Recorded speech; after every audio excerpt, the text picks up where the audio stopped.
सर्वप्रथम कुरा चाहिँ के भन्न चाहन्छु भने एउटा पार्टीमा धेरैजना प्रवक्ताहरू हुन्छ, आफ्नो आफ्नो स्तरको होइन, समितिको आफ्नो आफ्नो प्रवक्ता हुन्छ। अनि धेरैजना यसरी मिडियामा आएर बोल्ने पनि गर्छन्, त्यो त अब सर्वविदित भएको कुरो हो। पार्टी चाहिँ एउटै हो नि त, एउटा पार्टीकै एउटै कुरा हुनुपर्छ। एउटा पार्टीको 10वटा कुरा भयो भने त्यहाँनिर शङ्का गर्ने धेरै ठाउँ बनिन्छ। अब 10वटा कुरा कसरी भयो भन्दाखेरि उहाँहरूले अहिले चाहिँ पिपिएस भनेको गोर्खाल्यान्डै हो भन्नुहुन्छ भने उहाँहरूले सेटलमेन्ट त निरज जिम्बाज्यूको जुन चाहिँ बयान थियो, प्रेस भेला थियो धेरै पहिला अगाडि, कि त्यति बेला त उहाँले भन्नुभएको थियो नि त 6औं अनुसूचीमा हामीले सेटल गरेको छौँ भाजपासँग भनेर। उहाँहरूले 6औं अनुसूचीमा चाहिँ सेटल गर्नुभएको छ होइन। अनि अहिले आएर उहाँको मुद्दा चाहिँ गोर्खाल्यान्ड, त्यो त मिलेन नि त। कसरी हामीले प्रतिक्रिया गर्ने यस्तो कुरोमा? उहाँहरूले एउटा कुरा गर्नुभएको भए त्यो एउटा कुरोमा प्रतिक्रिया गर्नुहुन्थ्यो। अन्त कुरा गर्नुहुन्छ 10वटा, अनि 10वटा कुरोमा कुन चाहिँ कुरो चाहिँ पार्टीको टेको अडान हो? कसैले भन्छ 6औं अनुसूची हाम्रो अडान हो, कसैले भन्छ गोर्खाल्यान्ड भयो। उहाँको स्वयं अध्यक्षले भन्नुहुन्छ फेरि जिटे भन्दा अलिकति माथिको, के कुन कुरोमा हामीले प्रतिक्रिया दिनु? अनि जबसम्म उहाँहरूको अडान एउटा आउँदैन यो चाहिँ जेएनएलएफ पार्टीको अडान हो भनेर तबसम्म प्रतिक्रिया दिनै मिल्दैन नि। यस्तो परिस्थिति छ, यस्तो हिसाब छ अहिले चाहिँ। अब मलाई चाहिँ त्यहाँनिर चाहिँ अब हामीलाई अलिकति अन्यलता छ कुन चिजलाई भन्दा जहाँसम्म गोर्खाल्यान्ड हाम्रो मुद्दा हो भन्ने। अन्त यो 24सम्म सारेको प्रश्न छ, त्यो त 24मा पनि हुँदैन नि।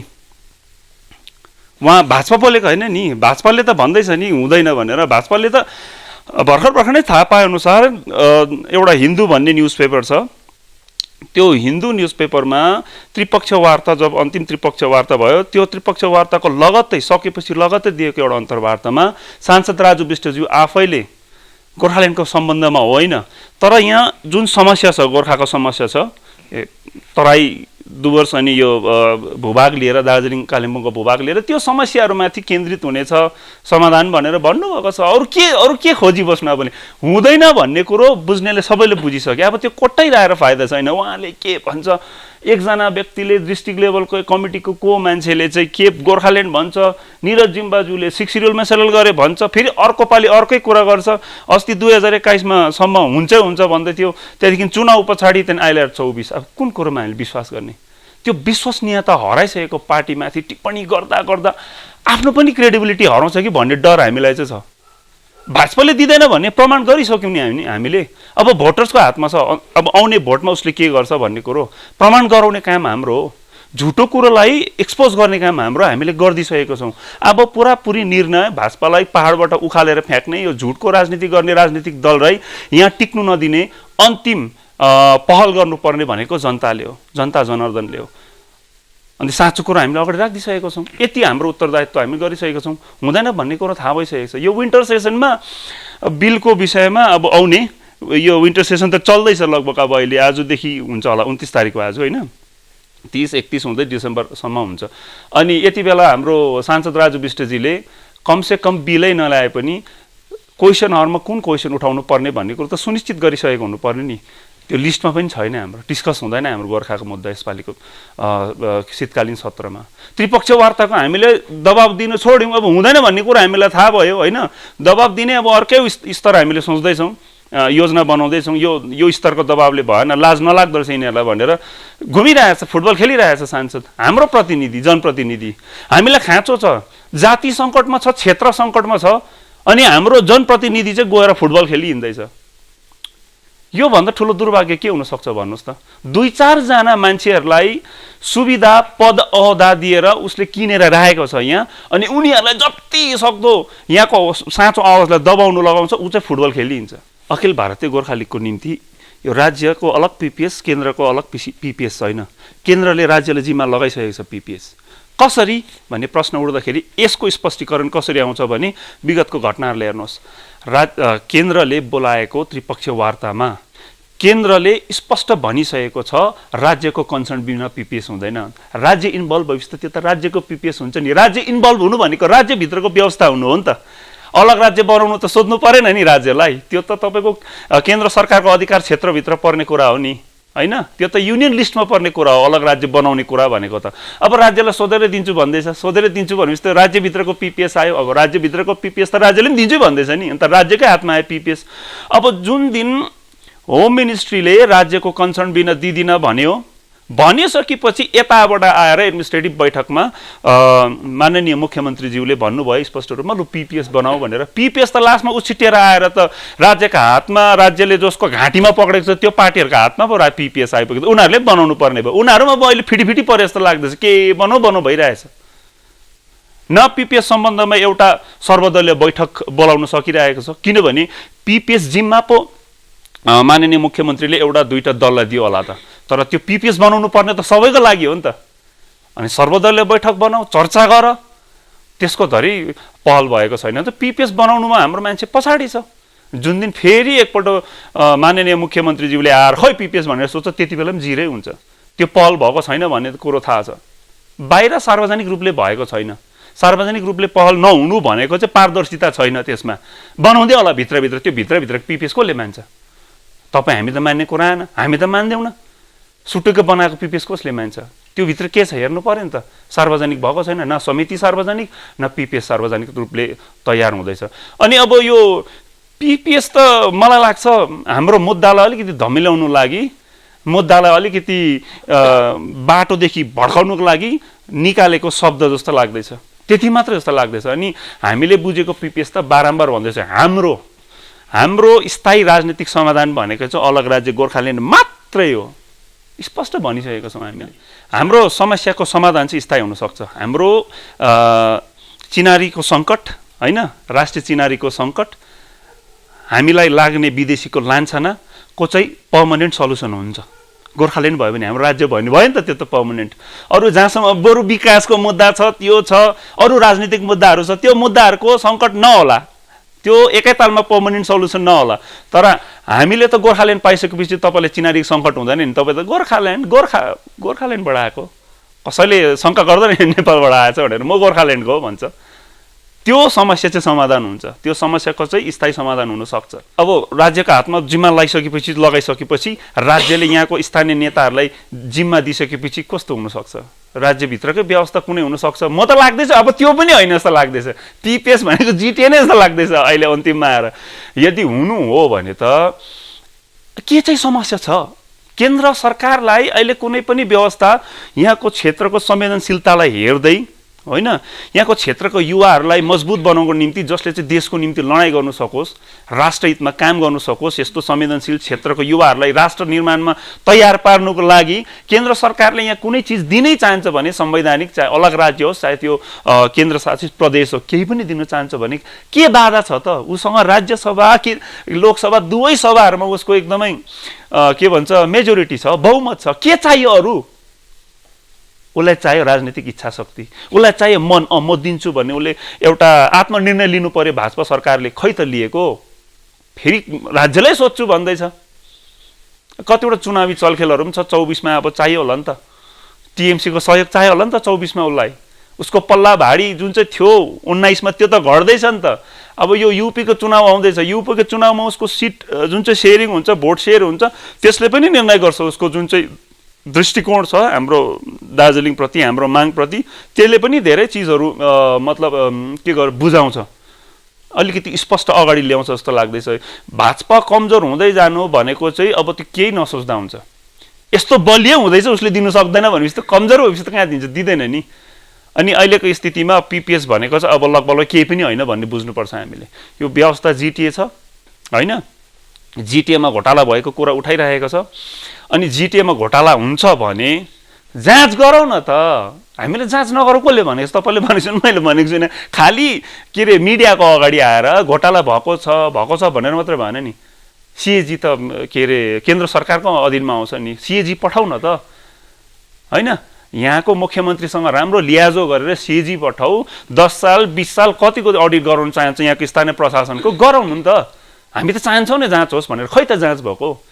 न त डिजिएससीको पालामा त्यस्तो खालको ठुलो अडिट भयो, जिटिएको पालामा त भएको छैन, स्वयंले भन्नु हुँदैछ राज्यपालले नै। अन्त त्यस्तो चिजहरू छन्, गर्नु पर्ने हो। अब यो पिपिएसमा धेरै हामी लागिरहनु पर्छ जस्तो चाहिँ अब लाग्दैन, यसको पछि कुदेर फाइदा छैन। एउटा कुरो म तपाईँदेखि एउटा स्पष्ट कुरो चाहन्छु, त्यो के हो भने दुईवटा व्यवस्था फेल भएको छ, असफल भएको छ। यसमा हामीले आफैलाई मात्र असफल मान्नु हुँदैन, त्यो व्यवस्था बनाउने राज्य पनि हो, केन्द्र पनि हो, डिजिएचसी दुवैले बनाएको हो, अनि यो जिटिए पनि दुवै त्यसमा संलग्न थिए। राज्य नि केन्द्र पनि फेल हो नि, उनीहरूलाई पनि प्रश्न त जान्छ नि। राज्य नि केन्द्र दुवैले मिलेर दिएको व्यवस्था दुईपल्ट फेल भइसक्यो भने त यहाँको स्थानीय नेताभन्दा धेर फेल त उनीहरू हो नि। किनभने यहाँको स्थानीय जुन चाहिँ प्रशासन छ त्योभन्दा ठुलो एकाइ त भारतमा केन्द्र सरकार र राज्य सरकार हो नि त। उनीहरूले जिम्मेवारी पूर्ण तरिकाले व्यवस्था बनाएको हुन्थेन होला फेल, उनीहरूले त्यो ढङ्गले बनाएन। यहाँको जुन चाहिँ जनआकाङ्क्षा छ त्यसलाई सम्बोधन गर्नु सकेन उनीहरूको व्यवस्थाले, उनीहरूको व्यवस्था फेल भएको नि। हाम्रो व्यवस्था त मागेको त हामीले गोर्खाल्यान्ड दियो नि त, उनीहरूले दियो उनीहरूको व्यवस्था, हामीले थापिङ चलायौँ, असफल भयो। दुईटा सरकारहरू असफल भएको हो। त्यसमा हाम्रो नेताहरू काहीँ न काहीँ जिम्मेवार होलान्, तर हाम्रो नेताभन्दा ठुलो एकाइ त भारत चलाउने, भारतमा ठुलो राजनीतिक शक्ति त दुईटा सरकार चलाउनेहरू हो नि त। उनीहरू फेल भएको, अब उनीहरूले सोचेर दिनु पर्यो। अब फेरि फेल हुन दिए भने उनीहरू फेल हुन्छ, देशको यस्तो संवेदनशील क्षेत्र अझै कमजोर हुँदै जानु भनेको त त्योभन्दा ठुलो दुर्भाग्य के हुनसक्छ र। खालि राजनीति गर्दा मात्रै राष्ट्रवादको नेसनलिजमको राजनीति गरेर भएन नि। भाजपाले पनि राष्ट्रवादी जस्तै भएर निर्णय लिनु पर्यो नि, होइन? तर मलाई लाग्दैन भाजपाले यहाँ राष्ट्रवादी भएर राष्ट्रको हितमा चाहिँ दार्जिलिङ क्षेत्र तराई डुवर्समा चाहिँ राजनीति गरे जस्तो चाहिँ लागेको छैन। यस्तो संवेदनशील क्षेत्रमा एकदमै बलियो निर्णय लिनुपर्ने थियो, तर उसको चुनावको स्वार्थ मात्र हेर्छ उसले पनि।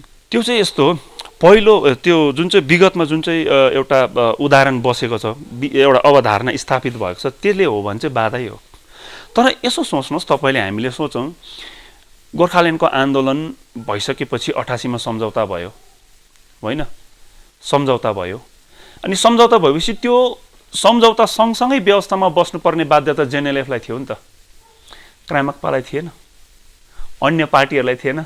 उनीहरूले सिधा लाँदा हुन्थ्यो गोर्खाल्यान्डको मागलाई, लाँदा हुन्थ्यो नि त, लानु सकिन्थ्यो नै, तर लानु दिएन क्या हो।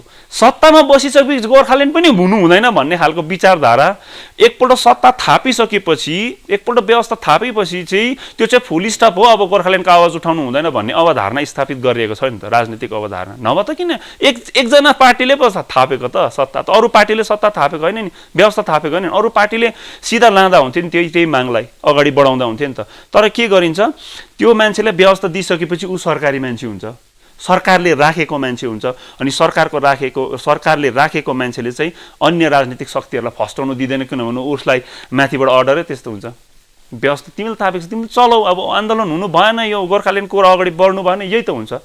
अनि उसले पुरजोर तरिकाले अन्य स्वतन्त्र आवाजहरूलाई दबाउने कोसिस हुन्छ। जिटिए थापिसकेपछि त्यस्तै भयो। आन्दोलन कसलाई गर्नु दियो र? कसलाई गोर्खाल्यान्डको आवाज अगाडि बढाउनु दियो? कसैलाई पनि दिएन। सत्तामा सत्ता के भन्नु भोगमा व्यस्त भए नेताहरू, र जसले उठाउन चाहन्थे उनीहरूले पनि उठाउन दिएन। अब जो सत्तामा बसेको छ उसले उठाउँछ गोर्खाल्यान्डको आवाज, कसरी हुन्छ? त्यो सम्भव छ कि उसले सत्ता छोड्नु पर्यो। अनि यो चिजहरू भइसकेपछि चाहिँ एउटा अन्योलता बन्दै जान्छ। तर मलाई लाग्छ अबको दिनहरूमा हामीले सिक्नुपर्ने एउटा राजनीतिक पार्ट चाहिँ कसैले जिटिए चलाए अरे, जिटिएको चुनाव भयो अरे, होस् न, चलाओस् न, राम्रो मान्छे बसोस्, जनताको अधिकार अहिले हनन भइरहेछ, जनताले अधिकार पाओस्। जनताले अधिकार पाओस् भन्नुको मतलब त गोर्खाल्यान्ड चाहिँ बन्नुहोस् भनेको त होइन नि त। एकतर्फबाट कसै न कसै राजनीतिक दलले गोर्खाल्यान्डको मुद्दालाई त अगाडि बढाउँदा भयो नि। जनतालाई सडकमा थुपारेर तमासै गर्नुपर्छ भने छैन। अब आन्दोलन त्यस्तो धेरै गरिसक्यौँ। चाहिएको खण्डमा जनताले प्रोटेस्ट गर्नुपर्ने स्थितिमा पिसफुल प्रोटेस्ट गर्नै सकिन्छ, हुन्छ नि त्यसरी पनि, होइन? तर सत्तामा बस्ने मान्छेले चाहिँ गोर्खाल्यान्डको आवाजलाई दबाउने काम चाहिँ नहोस्। त्यो रणनीतिले काम गर्न सकिन्छ, तर सत्तामा बस्ने मान्छे चाहिँ गोर्खाल्यान्डको आवाजहरूको निम्ति बाधक हुनु भएन। यदि अब जिटिए चुनाव भएर कोही मान्छे सत्तामा बस्छ भने सत्तामा बस्नेले पनि त्यो महत्त्व र त्यो राजनीतिक अवधारणालाई बुझेको हुनु पर्यो। अनि सत्तामा नबसेर गोर्खाल्यान्डको आवाज उठाउनेले पनि त्यसलाई सत्ताबाट झार्नको लागि मात्रै चाहिँ राजनीति नगरोस्, गोर्खाल्यान्ड नभनोस्, उसले साँच्चै नै गोर्खाल्यान्डको लागि गोर्खाल्यान्ड भनोस्। यो दुई राजनीतिक शक्तिहरू मिलेर गऱ्यो भने भयो त, आन्दोलन पनि हुन्छ, विकास पनि हुँदै गरेको हुन्छ। यसरी मिल्यो भने हुन्छ, तर यो मिल्नु साह्रो छ, तर असम्भव छैन। गोर्खाल्यान्ड मुद्दा भन्नु धेरैवटा राजनीतिक दलको बाध्यता भइसकेको छ अहिले। गोर्खाल्यान्ड भनेर भने चल्दैन। एउटा त यो कन्सेप्सनमा आएर कसैले गोर्खाल्यान्ड मेरो मुद्दा हो भनेर भनिदिएको हुनसक्छ, होइन? एउटा पक्कै गोर्खाल्यान्ड भन्नेहरूले पनि पक्कै भनेको हो कि होइन भन्ने कुरो चाहिँ उसको कामबाट चिन्नुपर्छ। उसले काम के को लागि गर्दैछ, होइन। एक दुईवटा राजनीतिक दलले त नमाग्ने चिज माग्यो भन्दैछ गोर्खाल्यान्ड।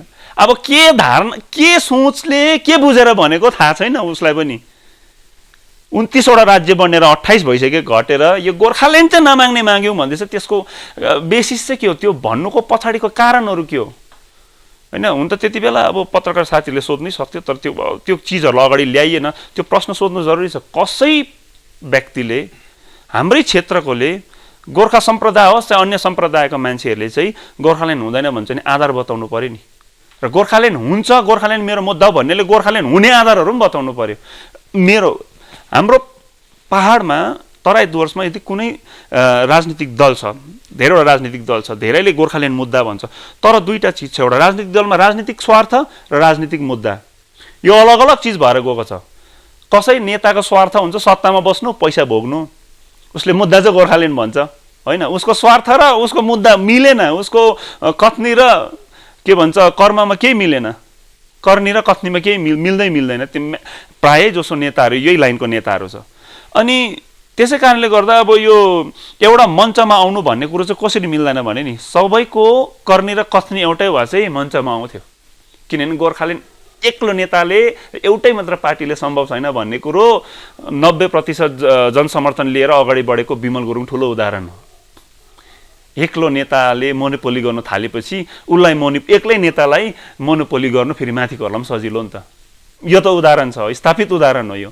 अनि त्यसै कारणले गर्दाखेरि अब चाहिँ यदि सबैले यदि भन्छ गोर्खाल्यान्ड हाम्रो मुद्दा भने एउटा मञ्चमा उभिनु नसक्नु चाहिँ उसको गोर्खाल्यान्ड मुद्दा होइन भनेर बुझ्नु हो।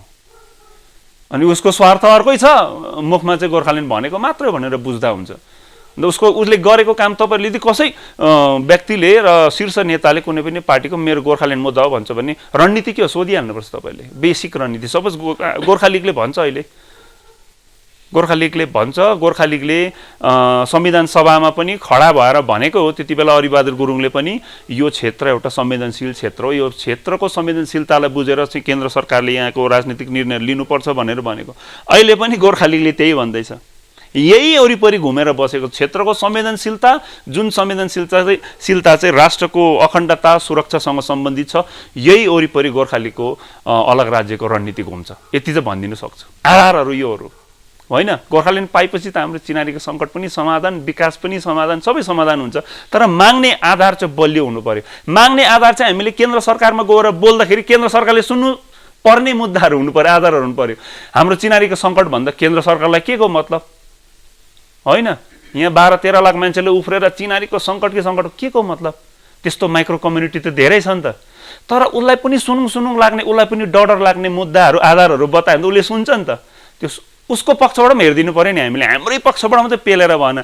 केन्द्र सरकारले त्यहाँ बसेर, त्यो चेयरमा बसेर सुन्दाखेरि कुन मुद्दा, कुन आधारहरू चाहिँ गकिलो छ, त्यो गकिलो कुरा राख्नु पर्यो टेबलमा। अनि हाम्रो गोर्खा लिगको रणनीति त्यसकै वरिपरि घुम्छ, अलग राज्यको रणनीति। त अरूलाई पनि सोच्नु सुनाएको रणनीति के हो। हामी मञ्च साझा गर्नु केही समस्या छैन, तर त्यो मञ्च फेक हुनु भएन। त्यस्तो मञ्च धेरै बनिएको पहिला पनि, त्योदेखि चाहिँ हामी होसियारै छौँ। मञ्च साझा गर्नु ठुलो कुरो होइन। अहिले पनि धेरैवटा ठाउँहरूमा अल पार्टी मिटिङहरू राखिन्छ, हामी आफ्नो उपस्थिति दिन्छौँ, निस्वार्थ भावले उपस्थिति दिन्छौँ। हाम्रो कुरा चाहिँ सिधै हो, केन्द्र र राज्यको पिपेज जान्दैन, मुद्दा गोर्खाल्यान्ड, त्यति मात्र। हाम्रो कुरा पनि त्यति नै हुन्छ। साझा गर्नु केही त्यस्तो सङ्कोचको कुरा होइन, सङ्कोचको विषय होइन। मुद्दाको निम्ति हामी मञ्च साझा गर्नुको निम्ति तयार छौँ। तर त्यो मञ्च जिएमसिसी जस्तो हुनु भएन। त्यो मञ्च के अरे ज्याक जस्तो, जोइन्ट एक्सन कमिटी जस्तो हुनु भएन। त्यो मञ्चमा सबै राजनीतिक दलहरूले आफ्नो राजनीतिक स्वार्थ भुलेर आएको हुनु पर्यो। मञ्च त्यस्तो हुनु पर्यो, पछिल्लो मञ्चहरू जस्तो हुनु भएन। त्यति मात्रै हो। आक्षेप त धेरै लाग्छ। प्रमाणसँग आयो भने त हामीले अखिल भारतीय गोर्खा लिग नगर्दा भइगयो नि। प्रमाण चाहिँ हुनु पर्यो, प्रामाणिकता हुनु पर्यो। उनीहरूले जसले पनि आक्षेप लाउँछ उनीहरूले बोलेको चिजमा, भनेको चिजमा एउटा त्यसलाई प्रमाणित गर्ने कुनै आधारहरू हुनु पर्यो। त्यो आधारहरूसँग अगाडि लिएर आयो भने त्यसको स्पष्टीकरण हामी अलिक गकिलै दिन चाहन्छौँ, दिन्छौँ पनि होला। अब यो आक्षेपलाई मात्र इन्टरटेन गरिरहने अब अहिले पनि समय छैन। त्यसको के अरे उत्तर चाहिँ एउटै हो, हामी होइन एजेन्ट हो भने आरोप लगाउनेले त्यसलाई प्रमाण गरेर देखाउनु पर्यो, त्यति मात्रै हो। अब यस्तो एउटा कुरो के छ भने यो कुरा हाम्रो पार्टी महासचिवले पनि भनिसक्नुभयो। अब भाजपाले भन्छ टिएमसीको एजेन्ट, अब फेरि टिएमसीले भन्छ घरिघरि कुनै कसको एजेन्ट हामी कसको एजेन्ट हामी कन्फ्युज भइसक्यौँ उनीहरू पनि कन्फ्युज छ एक पक्षकाले अर्को पक्षको एजेन्ट भन्छ यताकाले उतापट्टिको एजेन्ट भन्छ अब उनीहरू सल्लाह गरेर चाहिँ भन्नु पर्यो पक्का चाहिँ कसको एजेन्ट हो भनेर मिलेर भन्नु पर्यो अन्त हामी स्पष्टीकरण दिन्छौँ त्यति बेला झन्डा विषय हामीलाई समस्या छैन झन्डा विषय हामीलाई समस्या छैन झन्डा उहाँले स्वतन्त्र रूपमा निर्णय गर्नु सक्ने कुरा हो होइन झन्डाले खासै त्यस्तो समस्या पैदा गर्छ जस्तो लाग्दैन झन्डामा टिप्पणी गर्न मिल्दैन त्यो नितान्त उहाँको पार्टीले निर्णय लिनुपर्ने कुरो हो त्यो नाम पनि उहाँको पार्टीले लिनुपर्ने कुरा हो तर पार्टी खोलिसकेपछि यो क्षेत्रमा गोर्खा राजनीति केन्द्रित म राजनीति गर्छु भनेर पार्टी खोलिसकेपछि हाम्रो उत्तरदायित्व बन्छ त्यहाँ कहाँ एररहरू छ गल्तीहरू भएको छ भनेर किनभने एउटा नयाँ पार्टीलाई म्याच्योर बनाउने राजनीतिक दृष्टिकोणले परिपक्व बनाउने चाहिँ बलियो विपक्षै हो ऊ आफै म्याच्योर हुँदैन उसले सिक्नुपर्छ धेरै आलोचना सहनुपर्छ झेल्नुपर्छ बुझ्नुपर्छ कतिवटा आलोचनालाई सकारात्मक लिनुपर्छ कतिवटा आलोचनालाई प्रतिकार गर्नुपर्छ उहाँहरूले राजनीतिक के भन्छ परिपक्वता त्यसरी नै आउँछ हाम्रो प्रतिवाद कहाँ हो भने हाम्रो विरोध कहाँ हो भने जस्तो उहाँले हाम्रो पार्टी नामाकरण गरेर पार्टी घोषणा गर्नुभयो हाम्रो पार्टी भन्ने त्यही नामको पार्टी त्यही भाषामा हाम्रो पार्टी मात्रै हाम्रो पार्टी एक्ज्याक्टली त्यही नाम भएको पार्टी नेपालमा एउटा राष्ट्रिय पार्टी भएर बसेको छ हाम्रो समस्या भनेको हामीले अहिलेसम्म लडेको भारतमा राजनीति गर्यो भनेको चिनारीको सङ्कटको कारणले गर्दा हो हामीलाई छिमेकी राष्ट्र नेपालसँग बारम्बार जोडिन्छ किनभने हाम्रो भाषा समान छ एक छ हाम्रो संस्कृति एक छ होइन हाम्रो कहीँ हदसम्म हाम्रो शारीरिक ढाँचा अनुहार मिल्छ उनीहरूसँग त्यसै कारणले गर्दा हामीलाई नेपालको हो भनेर लान्छना लाग्छ विदेशी हो भनेर सानो तल्लो स्तरको मान्छेहरूलाई होइन ब्युरोक्राट्सहरूले पनि भन्छ नौकरशाहहरूले भन्छ ठुल्ठुलो राज्य स्तरको के अरे राष्ट्रिय स्तरको नेताहरूले हामीलाई नेपालकोहरू भन्छ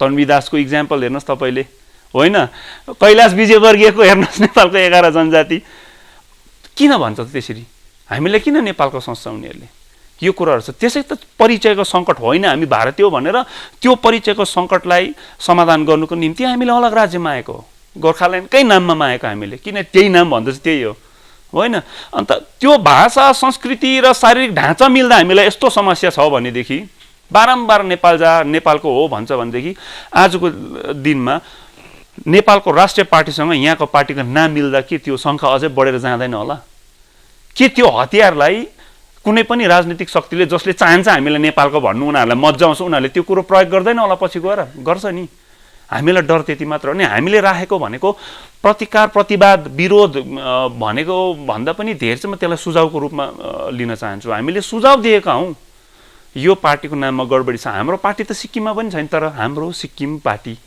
त्यसले त विवाद भएन नि त किन सिक्किमले चाहिँ के बुझाउँछ भारतीयतालाई अँगाल्छ सिक्किमले अब हाम्रो गोर्खा पार्टी हाम्रो भारतीय पार्टी भइदिएको भए चाहिँ त्यसमा त्यो नेपालको हुनुको जुन चाहिँ लान्छना छ त्यो लाउने त्यो स्पेसहरू बनिन्थेन तर अब त पुरा स्पेस भएको छ अनि त्यसै कारणले त होला नि बङ्गाली दुईटा न्युज पोर्टलले त न्युजै छापिसकेको छ अजय एडवर्ड दाजुको नयाँ पार्टीको घोषणा भयो हाम्रो पार्टी तल लोगो चाहिँ लगाएको छ फेरि नेपालको राष्ट्रिय पार्टीको हाम्रो पार्टीको होइन अब अजय एडवर्ड दाजुले यो चिज बुझ्नु भएको छ भने होइन उहाँलाई लाग्छ मेरो पार्टीको नाम अहिलेदेखि बदनाम हुँदैछ यो दुईटा न्युज पोर्टलले गर्दा भनेदेखि हामीले भन्दा पहिला न्युज पोर्टलले त खोजिसकेको थियो होला उहाँले न्युज पोर्टलहरूलाई केही त कारवाही गर्नुपर्ने थियो या त बुझाउने काम हुनुपर्थ्यो स्पष्टीकरण दिनुपर्ने थियो त्यो न्युज पोर्टलहरूमा अहिलेसम्म आएको छैन अब त्यसै कारणले गर्दाखेरि यो चाहिँ हाम्रो भारतीय गोर्खाहरूको राष्ट्रिय चिनारीमाथि झन् ठुलो सङ्कट हुन सक्छ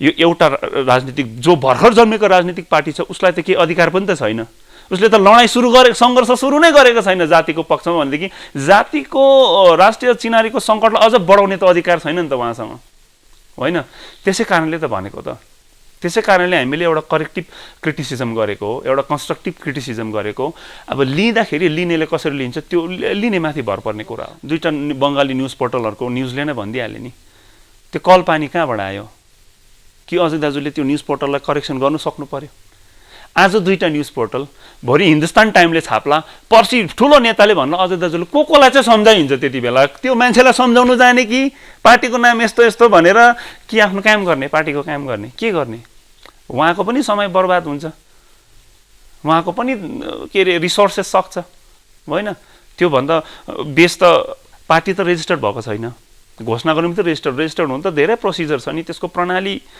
धेरै छ नि त।